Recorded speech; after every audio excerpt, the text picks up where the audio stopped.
Now Abraham moved on from there into the region of the Negev and lived between Kadesh and Shur.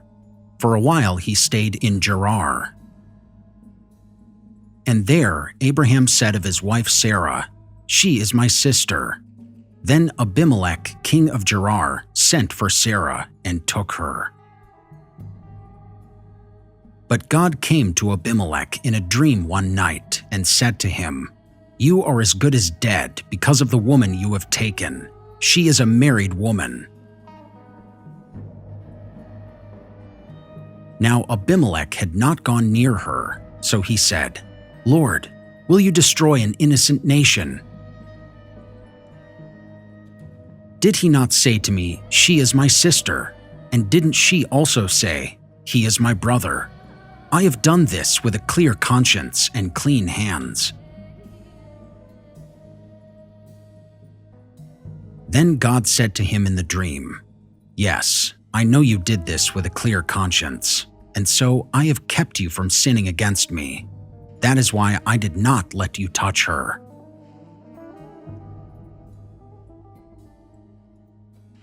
Now return the man's wife, for he is a prophet, and he will pray for you and you will live.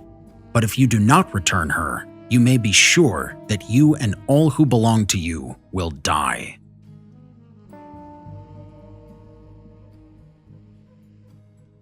Early the next morning, Abimelech summoned all his officials, and when he told them all that had happened, they were very much afraid. Then Abimelech called Abraham in and said, "What have you done to us? How have I wronged you that you have brought such great guilt upon me and my kingdom? You have done things to me that should never be done."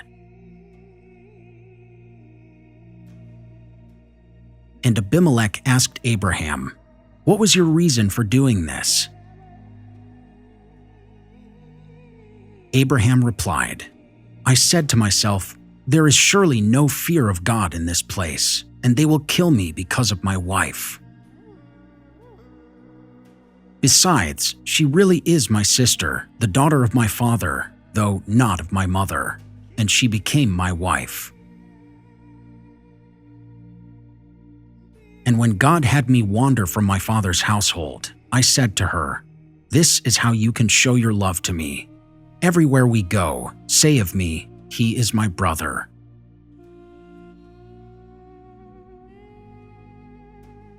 Then Abimelech brought sheep and cattle and male and female slaves and gave them to Abraham, and he returned Sarah his wife to him. And Abimelech said, "My land is before you. Live wherever you like." To Sarah he said, "I am giving your brother 1,000 shekels of silver. This is to cover the offense against you before all who are with you. You are completely vindicated." Then Abraham prayed to God, and God healed Abimelech, his wife, and his female slaves, so they could have children again. For the Lord had kept all the women in Abimelech's household from conceiving because of Abraham's wife Sarah. Now the Lord was gracious to Sarah, as he had said, and the Lord did for Sarah what he had promised. Sarah became pregnant and bore a son to Abraham in his old age, at the very time God had promised him. Abraham gave the name Isaac to the son Sarah bore him. When his son Isaac was 8 days old, Abraham circumcised him, as God commanded him. Abraham was 100 years old when his son Isaac was born to him. Sarah said, "God has brought me laughter, and everyone who hears about this will laugh with me."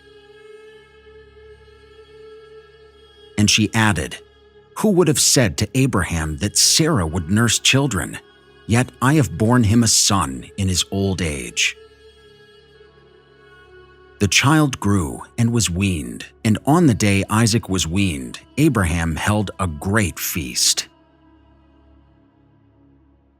But Sarah saw that the son whom Hagar the Egyptian had borne to Abraham was mocking. And she said to Abraham, "Get rid of that slave woman and her son, for that woman's son will never share in the inheritance with my son Isaac." The matter distressed Abraham greatly because it concerned his son. But God said to him, "Do not be so distressed about the boy and your slave woman. Listen to whatever Sarah tells you, because it is through Isaac that your offspring will be reckoned."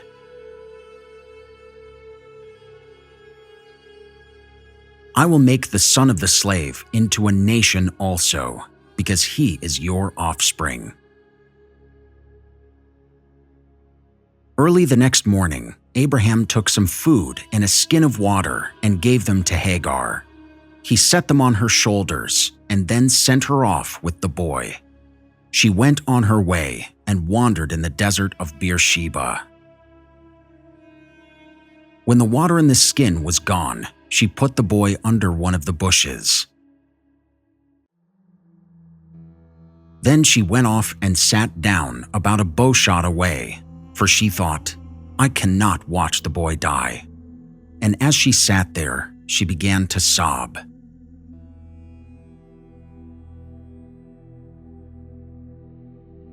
God heard the boy crying, and the angel of God called to Hagar from heaven and said to her, "What is the matter, Hagar? Do not be afraid. God has heard the boy crying as he lies there.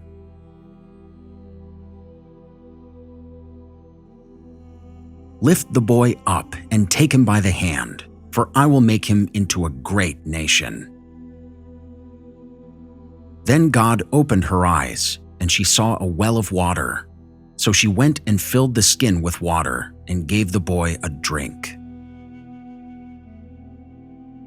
God was with the boy as he grew up. He lived in the desert and became an archer. While he was living in the desert of Paran, his mother got a wife for him from Egypt.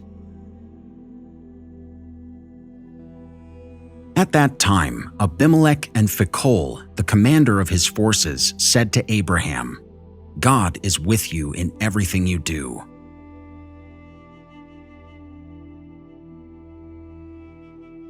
Now swear to me here before God that you will not deal falsely with me or my children or my descendants.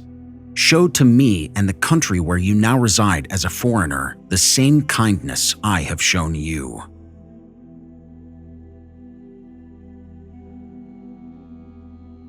Abraham said, "I swear it."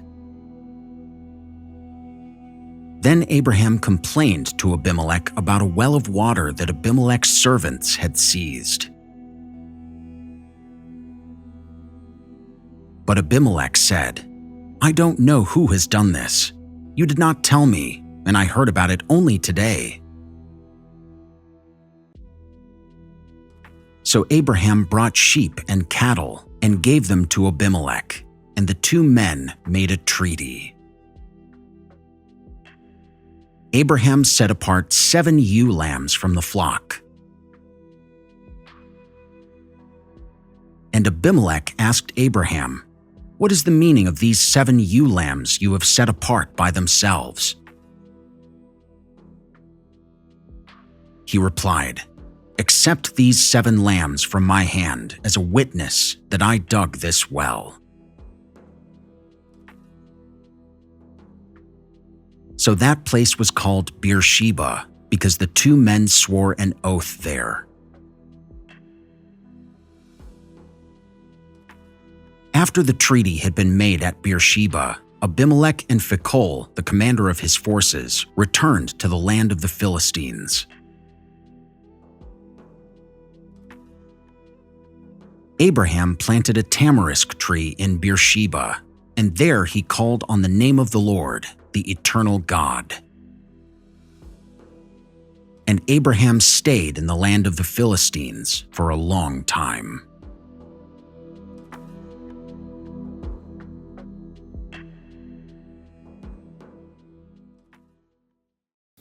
Hey guys, thank you for watching this episode of Animated Scriptures. My name is Miles Banks. And I'm Mark Williams, and it's our goal to bring every single word of the Scriptures to life. We want everyone to be able to read, hear, and see the Bible all in one place. Animating and narrating the entire Bible is a massive undertaking, and it's our goal to make these videos available for everyone, forever, for free. So we ask that you would please consider supporting this ministry by using the link right here in order to make that happen. And if you want to watch the next episode, go ahead and click on this video right here. Thank you, and God bless. Boom. Look at you got your lines down. I try.